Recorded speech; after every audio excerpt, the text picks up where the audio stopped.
दोस्तों, 29 जुलाई 2025 सावन के तीसरे सोमवार के साथ साथ नाग पंचमी का शुभ दिन है। दोस्तों, नमक का यह विशेष उपाय करने से राहु दोष, पितृ दोष, मंगल दोष, भयंकर से भयंकर शनि दोष, दोस्तों यहाँ पर सबसे हम है काल सर्प दोष, जो कि वो भी मात्र इस नमक के उपाय से शीघ्र ही दूर हो जाता है। दोस्तों, नमक का यह उपाय हम भी जरूर करते हैं। 100% आप धनवान हो जाएंगे। दोस्तों, मैं ईश्वर की सौगंध ही खाता हूं। अगर आप धनवान ना हो जाए तो मुझे बताना, नमक का यह उपाय आपकी काया पलट कर रख देगा। भगवान भोलेनाथ आपसे प्रसन्न हो जाएंगे। माता पार्वती दोनों हाथों से धन की वर्षा करेगी। साक्षात कल भी आपका कुछ नहीं कर पाएगा। इस उपाय से कंगाल भी हो जाएंगे। धनी दिन दुगनी रात चौगुनी होगी। तरक्की। दोस्तों, नमक में ऐसा क्या है जो शीघ्र ही किसी भी व्यक्ति को रंग से राजा बना देता है, महाधनी बना देता है? आखिर नमक में ऐसा क्या है जो धन दौलत को तेजी से खींचना का कम करता है? अगर आप नमक के पीछे की पड़ताल करेंगे और इसकी असलियत को जान लेंगे तो आप भी हो जाएंगे महाधनी। दोस्तों, सबसे पहले तो आपको बता दे, सावन के इस पवन पवित्र महीने में आपको भरोसा करना बहुत ही आवश्यक है। ईश्वर को पाया जा सकता है और भरोसा ही आपकी सच्चाई है, भरोसा ही आपकी ताकत भी है।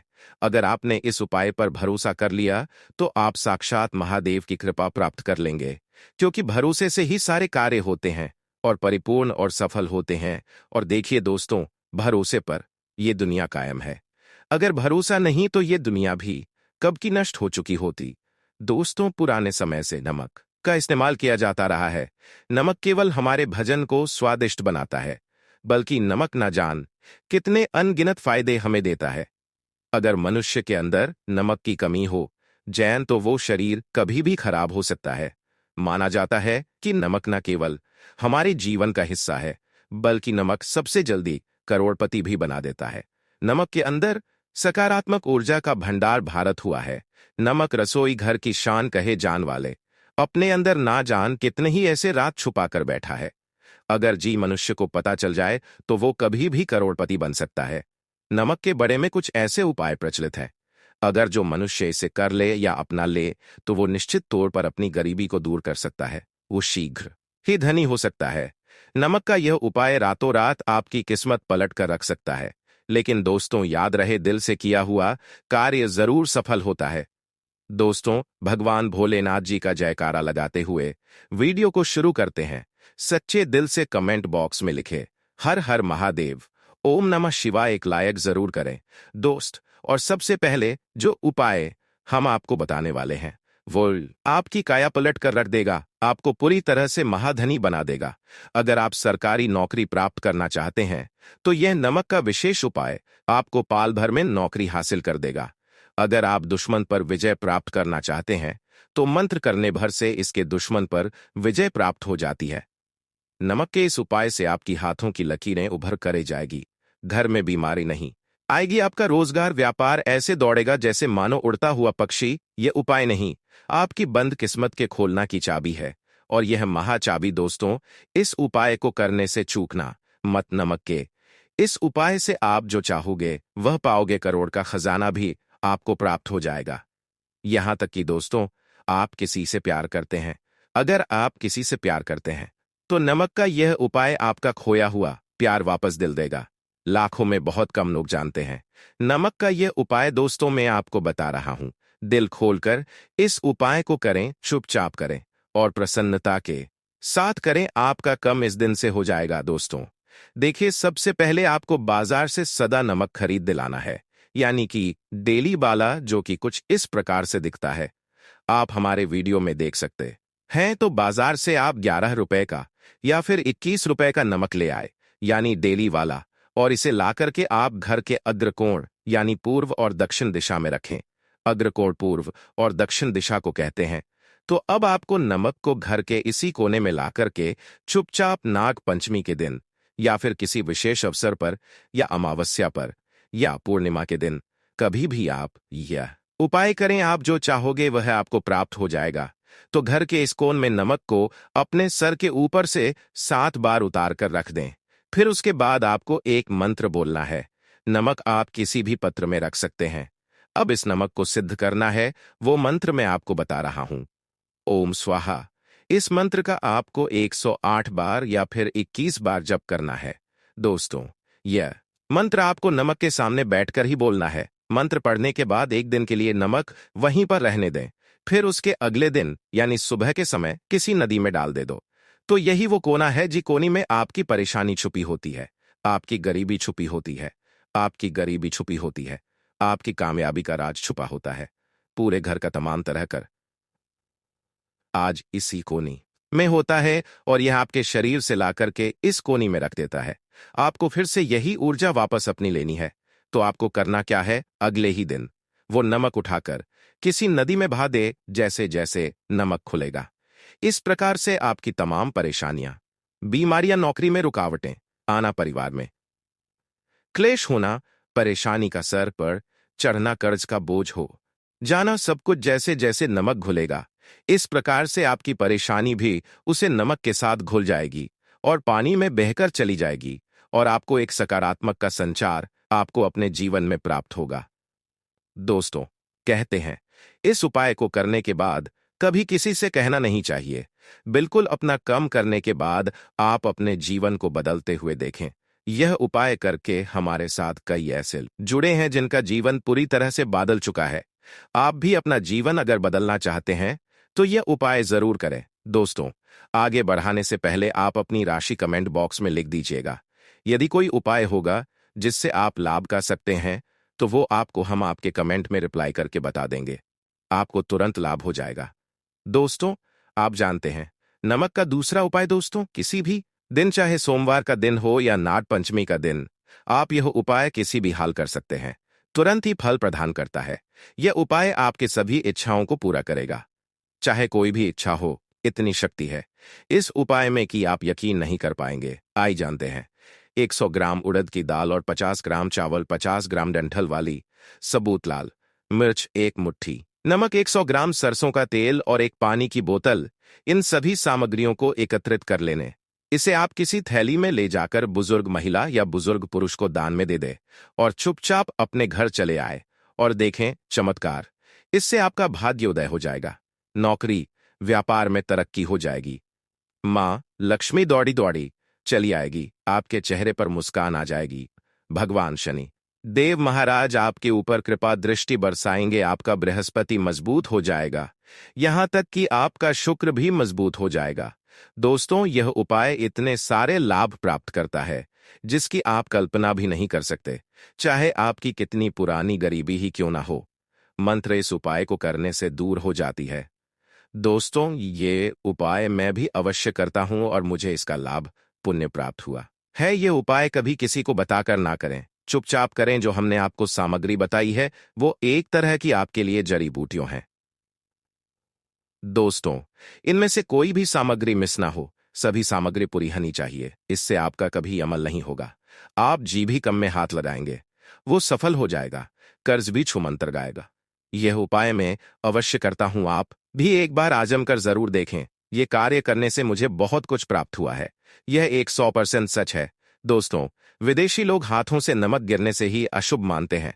ज्योतिष शास्त्र के अनुसार नमक को चंद्र और शुक्र का प्रतिनिधि माना जाता है। नमक को यदि आप किसी स्टील या लोहे के बर्तन में रखते हैं तो यह चंद्र और शनि का मिलन होगा, जो कि बहुत ही घटक सिद्ध होता है। यहां तक कि आप कंगाल भी हो सकते हैं। यह रोग और भूख का कारण बन जाता है। नमक को किसी प्लास्टिक के पत्र में भी भूलकर भी नहीं रखना चाहिए। नमक को हमेशा कांच के पत्र में ही रखना चाहिए, बहुत ही शुभ माना जाता है।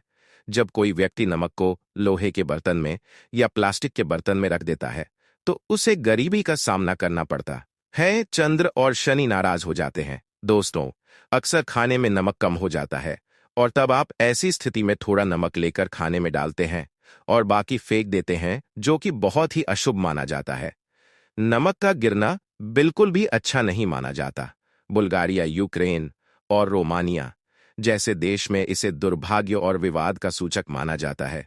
भारत में इसका गिरना बहुत ही अशुभ माना गया है। नमक को गिरने से चंद्र, ब्रह्मा और शुक्र दोनों कमजोर हो जाते हैं, जिसके कारण देवी लक्ष्मी भी साथ छोड़ देती है और आजीवन आपको गरीब रहना पड़ता है। इसीलिए नमक की कद्र करें। दोस्तों, उधर कभी किसी का नमक नहीं खाना चाहिए। कहते हैं नमक का हक अदा करना है, इसीलिए कभी किसी का नमक उधार मांगकर नहीं खाना चाहिए। इससे उल्टा आपके बुरे दिन शुरू हो सकते हैं। नमक हमेशा धन देकर ही खरीदना चाहिए, इससे आपका चंद्र और शनि मजबूत होगा। अगर आप गलती से भी किसी का नमक खाकर भूल गए हैं, तब भी आपको शनिदेव के प्रकोप का सामना करना पड़ सकता है। दोस्तों, शास्त्रों के अनुसार माना जाता है कि शाम के समय कभी किसी से नमक नहीं लेना चाहिए और ना ही देना चाहिए। जब आप अपना नमक शाम के समय किसी और को दे देते हैं, तो आपके घर की सुख समृद्धि ही चली जाती है, साथ ही साथ नमक लेने वाला भी बर्बाद हो जाता है। इसीलिए शाम के समय नमक नहीं लेना चाहिए। दोस्त, और नमक मिले पानी से पूछा लगाने से घर में जितनी भी नकारात्मक ऊर्जा होती है वो नष्ट हो जाती है। हफ्ते में 2-3 बार नमक मिले पानी से पोछा अवश्य लगे, लेकिन याद रहे नमक मिले पानी से दोपहर के समय पोछा नहीं लगाना चाहिए। दोपहर में जब कोई व्यक्ति घर की साफ सफाई करता है, तब इससे घर में लक्ष्मी नहीं, आज लक्ष्मी का वास हो जाता है। मां लक्ष्मी का वास इस घर में होता है, जिसे घर की साफ सफाई सुबह के समय होती हो। शास्त्रों के अनुसार माना जाता है कि सूर्य उदय होने से पहले घर का दरवाजा खोल लेना चाहिए, नहीं तो मां लक्ष्मी आपके घर में प्रवेश नहीं कर पाएगी और वो इस घर में चली जाएगी जिसका दरवाजा सूर्य उदय से पहले खुलना हो। क्योंकि सूर्य उदय से पहले जब किसी का दरवाजा बंद होता है, तब भला मां लक्ष्मी आपके घर में प्रवेश क्यों करेगी? आपने तो माता के आने का मार्ग के बंद कर दिया है। इसीलिए सवेरे सवेरे दरवाजा अवश्य खोल दें और साफ सफाई कर ले। दोस्तों, जादू टोना तंत्र मंत्र, बुरी शक्ति, बुरी हवा, नजर दोष मंत्र, इस उपाय को करने से 2 मिनट में सब ठीक हो जाएगा। करें नमक का यह उपाय। थोड़ा सा डेली वाला नमक, थोड़ी सी हल्दी, अब इन सभी चीजों को कागज में लपेटकर उसकी नजर उतारे।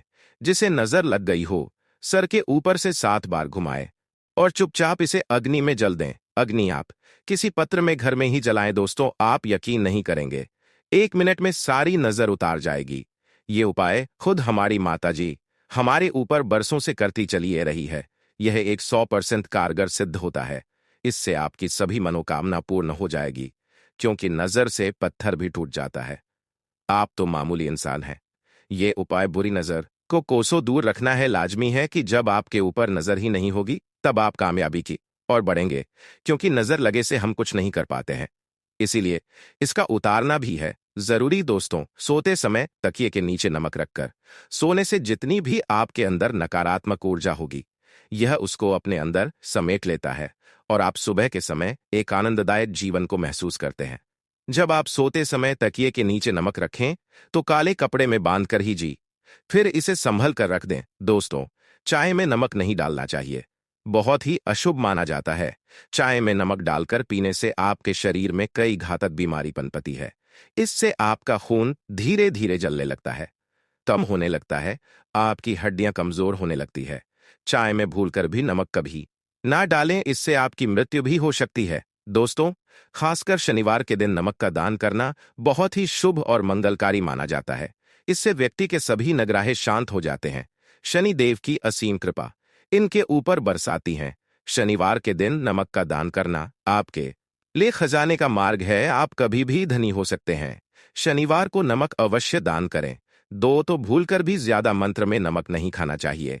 इससे आपका शरीर नमक के साथ घुल सकता है, आपका खून सूख सकता है, आपको हृदय रोग बीमारी हो सकती है, शुगर की बीमारी हो सकती है, आपके पेट में पथरी हो सकती है, आप अपनी आंखों की रोशनी खो सकते हैं। ज्यादा नमक खाने से आपकी हड्डियों का सुरमा बन सकता है।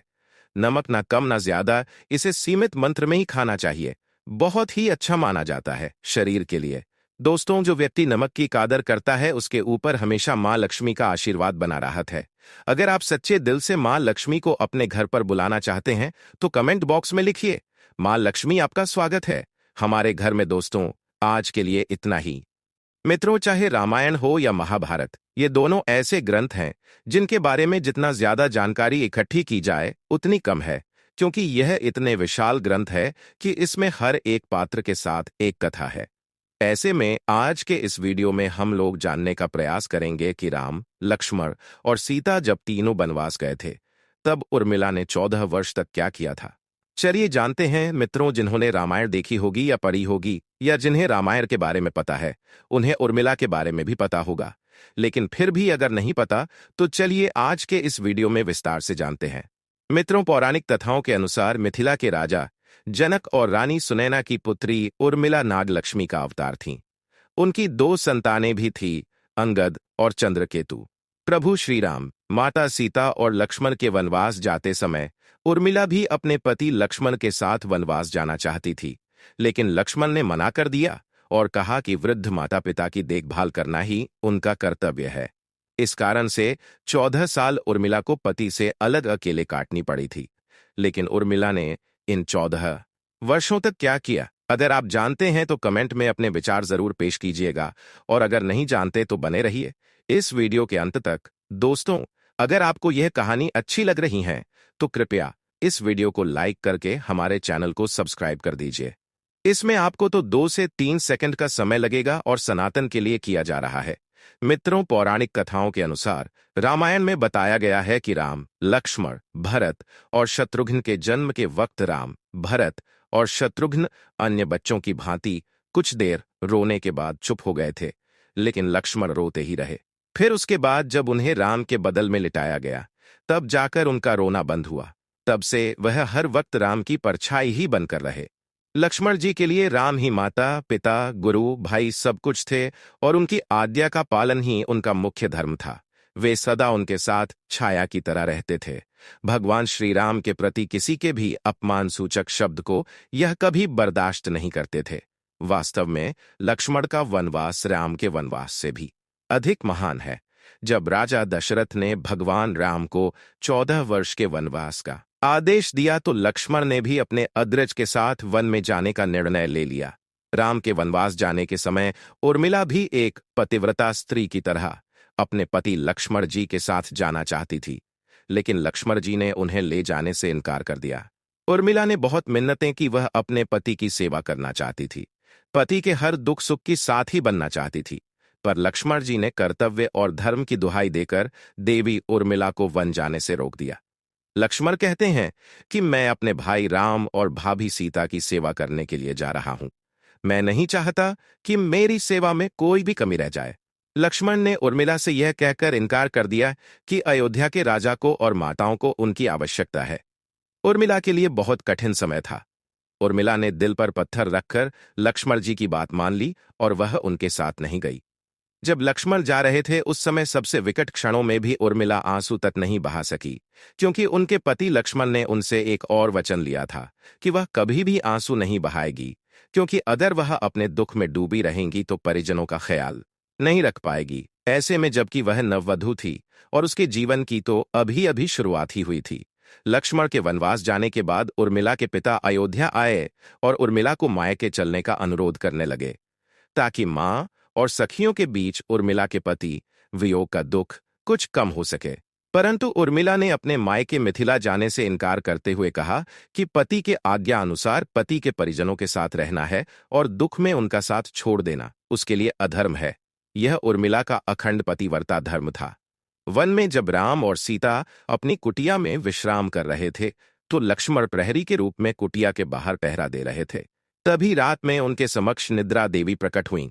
तब लक्ष्मण ने निद्रा देवी से वरदान मांगा कि उन्हें 14 वर्षों के लिए निद्रा से मुक्त कर दे। निद्रा देवी ने लक्ष्मण को वरदान दे दिया, लेकिन साथ में यह भी शर्त रखी कि उनके हिस्से की निद्रा को किसी न किसी को लेना पड़ेगा। जब लक्ष्मण ने निद्रा देवी से निवेदन किया कि उनके हिस्से की निद्रा उनकी पत्नी उर्मिला को दे दी जाए, कहा जाता है कि निद्रा देवी के इस वरदान के कारण ही उर्मिला 14 वर्षों तक सोती ही रही थी और लक्ष्मण जी जागते रहे थे। कहते हैं वनवास से अयोध्या लौटने के बाद जब राम का राज्याभिषेक हो रहा था, तो उस समारोह में उर्मिला भी थी, लेकिन वह नींद की अवस्था में ही थी। ये देखकर लक्ष्मण उनके ऊपर जोर जोर से हंसने लगे। ये देखकर वहां मौजूद सभी लोग दंग रह गए थे। तब लक्ष्मण ने बताया कि उर्मिला अभी नींद में है, जब मैं उपासी लूंगा तभी उर्मिला की नींद टूटेगी। यह सुनकर सब लोग हंसने लगे और उर्मिला आहत होकर वहां से चली गई। रामायण के एक रोचक किस्से में यह भी बताया गया है कि जब लक्ष्मण जी वन से आए और पत्नी के कक्ष में गए, तो उन्हें देखकर पत्नी भयभीत हो गई और पहचानने से इनकार कर दिया। इसकी वजह है 14 साल तक उर्मिला का सोते रहना, और इतने दिनों तक लक्ष्मण जी को उन्होंने देखा भी नहीं था। रावण के वध के बाद श्री राम, सीता और लक्ष्मण वापस अयोध्या लौट आए और वहां प्रभु श्री राम के राजतिलक की तैयारी होने लगी। उस समय लक्ष्मण जोर जोर से हंसने लगे। तब लक्ष्मण से इस हंसी का कारण पूछा तो उन्होंने ये कहा कि सारी उम्र उन्होंने इस घड़ी का इंतजार किया था कि मैं अब श्री राम का राजतिलक होते हुए देखूंगा। लेकिन अब उन्हें निद्रा देवी को दिया गया वचन पूरा करना है, जो उन्होंने वनवास जाने से पहले दिया था। दरअसल निद्रा देवी से उन्होंने कहा था कि वह 14 वर्ष उन्हें परेशान नहीं करेंगी और उनकी पत्नी उर्मिला उनके स्थान पर सोएगी। निद्रा देवी ने उनकी यह बात एक शर्त पर मानी थी कि जैसे ही वह अयोध्या लौटेंगे, उर्मिला की नींद टूट जाएगी और उन्हें सोना होगा। लक्ष्मण इस बात पर हंस रहे थे कि अब उन्हें सोना होगा और वह राम का राज तिलक नहीं देख पाएंगे। उनके स्थान पर उर्मिला ने यह रस्म देखी थी। लक्ष्मण की उर्मिला से अंगद और चंद्रकेतु नाम के 2 पुत्र हुए थे तथा सोमदत्त नाम के पुत्र उत्पन्न हुए। अंगद ने अंगदपुरी तथा चंद्रकेतु ने चंद्रकांतापुरी की स्थापना की थी। दोस्तों, उर्मिला के पति वर्ता का एक अन्य कथा के अनुसार लक्ष्मण जी की विजय का मुख्य कारण बना मेघनाद के वध के बाद उसका सर श्री राम जी के युद्ध शिविर पर रखा हुआ था। उन सबको मेघनाद की पत्नी सुलोचना लेने आई। पति का शीर्ष देखते ही सुलोचना का दिल अत्यधिक द्रवित हो गया और वह रोने लगी। रोते रोते अपने पास खड़े लक्ष्मण की ओर देखा और कहा, सुमित्रानंदन, तुम भूलकर भी गर्व मत करना कि मेघनाद का वध मैंने किया। मेघनाद की धराशायी करने की शक्ति विश्व में किसी के पास नहीं थी। यह पतिव्रता नारियों का भाग्य था। अब आप सोच में पड़ गए होंगे कि निद्रा देवी के प्रभाव में आकर उर्मिला अगर 14 साल तक सोती रही तो सास और अन्य परिजनों की सेवा करने का लक्ष्मण को किया वादा उन्होंने कैसे पूरा किया। तो उत्तर यह है कि सीता माता ने अपना एक वरदान उर्मिला को दिया था कि उस वरदान के अनुसार उर्मिला एक साथ 3 कार्य कर सकती थी। तो इस तरह उन्होंने अपना वादा पूरा किया। दोस्तों, लक्ष्मण जी ने मां बाप की सेवा करने के लिए उर्मिला को यूं ही छोड़ना उचित समझा। उन्हें शायद पता था कि वे लोग जब वनवास जाएंगे तो उनके माता पिता को इसका गहरा सदमा लगेगा। इसीलिए लक्ष्मण जी विकट क्षणों में मां बाप को सहारा और सहानुभूति देने के लिए उर्मिला को छोड़कर वनवास चले गए। कुछ पौराणिक मान्यताओं के मुताबिक माना यह जाता है कि उर्मिला के नाजुक कंधों पर लक्ष्मण जी बहुत बड़ा दायित्व डालकर चले गए। किसी भी स्त्री के लिए विवाह उसके संपूर्ण होने की निशानी होती है। वैवाहिक जीवन के वह अनमोल पल, वह जीवन सरिता जो कोई भी नवबंधु अपने पति के साथ गुजारती हैं या गुजारना पसंद करती है, शायद वह पल उर्मिला के नसीब में नहीं थे। इस दुनिया की कोई भी नववधु अपने पति से कुछ समय के लिए दूर नहीं रह सकती। देवी उर्मिला अपने पति से 1 नहीं 2 नहीं बल्कि पूरे 14 साल अलग रही। हालांकि किसी नवविवाहित स्त्री के लिए इससे बड़ा त्याग और समर्पण क्या हो सकता है। इसीलिए इतने सारे त्याग, बलिदान और कष्ट सहने के बावजूद भी वचनों में बंधी देवी उर्मिला रामायण के नेक पात्र से दबी रहीं। उर्मिला ने जो सहा शायद ही आज की कोई स्त्री ऐसा कर पाए। इसीलिए वर्तमान की दृष्टि से देखें तो उर्मिला रामायण की सबसे अतुलनीय और पवित्र पत्नी के साथ साथ त्याग, बलिदान और समर्पण की देवी है। आज की पीढ़ी के लिए उर्मिला का व्यक्तित्व सबसे ज्यादा सम्माननीय और पूजनीय होना चाहिए। ऐसे में दोस्तों, आज के वीडियो में बस इतना ही। आपका क्या कहना है इस वीडियो के बारे में हमें कमेंट करके जरूर बताइए। और वीडियो को अंत तक देखने के लिए आपका बहुत बहुत शुक्रिया।